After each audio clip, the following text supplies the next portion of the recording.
Hello, everyone's. I am here for my review of Real Housewives of Atlanta, Season 14, Episode 9. If you are new to my channel, welcome. I am Lady T. I like to do reviews on scripted reality shows, and I also do reactions. If you're returning, you one of my peoples, well, welcome back. So, I have one comment from last episode. It's from, we're going to spell this out, Sefyh. Hey, boo. Prayers to you and your husband for a speedy recovery. Great review. Great review. Oh, thanks, boo. Yes, my husband, he was doing a lot better. He spent like 3 days in the hospital, was able to come home. He's doing a lot better. Miss Rona had got him. And the funny thing is, Miss Rona wasn't even causing. He wasn't get affected by Miss Rona.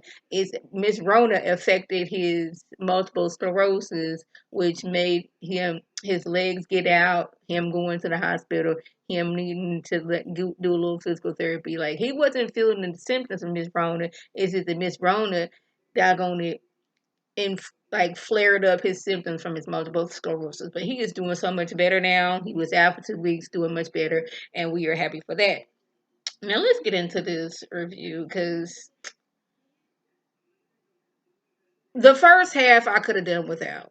I really could. And I didn't mention this on my last episode. I don't know why Sonya decided to go to Ralph or Drew about any type of marital relationship advice. Only thing that Ralph could give you advice on is how can you leave your house and be gone out of town without your family knowing. And Drew, I don't know what she can. Her advice was just give your husband a baby, even though you don't want to give your husband a baby. It's about making him happy. So it's all the husband got to be happy. I'm not supposed to be happy in this situation. You don't need to go to advice from Drew and or Ralph. Now, Sheree, she is on a podcast with her daughter when breaking news. Real Housewives of Atlanta star Sheree Whitfield and boyfriend Tyrone not speaking after argument almost landed him back in prison. Wait, what now? You know, it's typical. You break up with somebody. Now that she's broken up with Tyrone, he's this broke, this, that, and the third. I was like, ma'am, he was all those things when you was with him. So don't come over here now trying to put on like he ain't nothing, he ain't nobody. When you have been doggone to this whole entire season crying to anybody who would listen about how Tyrone has broken your heart. This man did, but now he's all this broke, this, that, and the third. I'm like, girl, but she feels betrayed. Like, was this even real with Tyrone? Or was he just scamming her? And I'm like,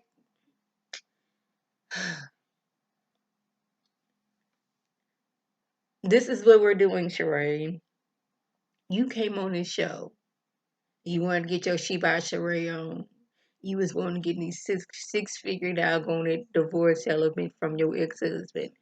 Now you were on here crying about your ex-felon of a who you was having a pen pal prison relationship with. And then wait a minute. Tyrone, I didn't know this. I didn't know why Tyrone was in jail or prison, but he was in jail for scamming folks. So you thought it was a good idea to be in this pen pal prison relationship with somebody who was scamming folks, and it's surprised that he was scamming you like he scammed the people that he went to prison for. I needed to make sense. Now I could see if he went to. I'm trying to in my mind see a reason why you would want to get with somebody who was in prison. Like I could be with you. You in prison and you've done a bad thing. You gotta, pay your debt to society. I'm trying to like, what could that person do to where you would like, yes, be in a relationship with them when it has anything to do with scamming somebody? Nope. I don't need to be in a relationship with somebody scamming somebody because that's what you do. You scam folks. And at this current moment, I cannot think of what somebody could do to be in prison. And I'd be like, you know what? I think I want to get into a relationship with you, a pen pal relationship, because truth be told, that's all I think it was. This man couldn't take you out to eat. He couldn't take you on vacation. Only thing he do for you was write you letters and talk to you on the phone.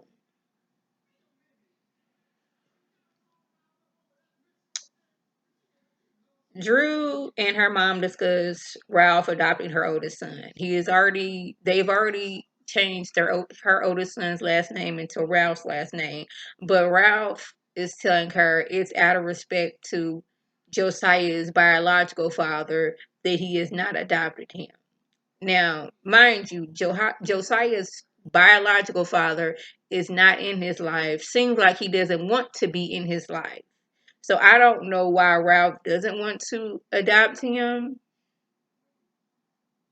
And Drew talking about some she didn't know that he was writing a book about being a step parent. But I know I'm not tripping, but wasn't that like one of the first things that they was talking about when the season first started, him writing a book? Or is it she's telling her mom? No, she's saying that she didn't know, like she just recently found out. But like Drew and her, it's confusing with Drew. Now, y'all drop that in the comment section below. Didn't Drew let us know that she was writing a book, or was that Ralph that let us know? Like, how your husband writing a whole book about discussing about being a step parent and you didn't know about it?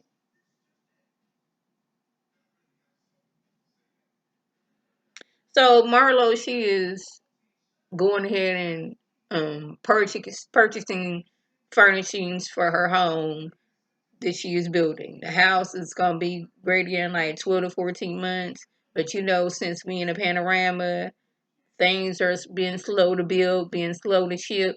So by the time the house is done, hopefully that she will have her house furnished by then. We'll see. But Marlo was saying how her nephews have been acting out, being disrespectful at school, not cleaning up, and like she just told them they need to pack their stuff up and to go over there to their other auntie's house. Now, y'all, when I seen the previews of Marlo saying that she kicked her nephews out, I thought it was gonna be like I kicked them out, then it was gonna come back from commercial of my bedroom because they was getting sassy or whatever. I didn't know that she actually full on kicked them out of her house. Like, y'all gonna have to get up out of here. She said she's been stressful. She's been drinking a lot. The boys, they've been acting up since their mom had her little episode to where she didn't want to talk to them or see them. But my thing is, Marlo, she uses, I don't want to say use because it seems like she's doing it nefariously, but she's always, I was in foster care, so I don't like how this feels. But like you were doing in a way to your nephews what your mom did to you, being pushed off on somebody else. You have afforded your nephews and brought them into this lifestyle where they've been, living a good life. And now, because you're stressed out, you're sending them over to another auntie's house. She got 4 kids. She can take care of them because you need a reset. But, like, once you take kids in, especially family, like, it's no reset. This is what you having a bad day. You can't take that out on them kids.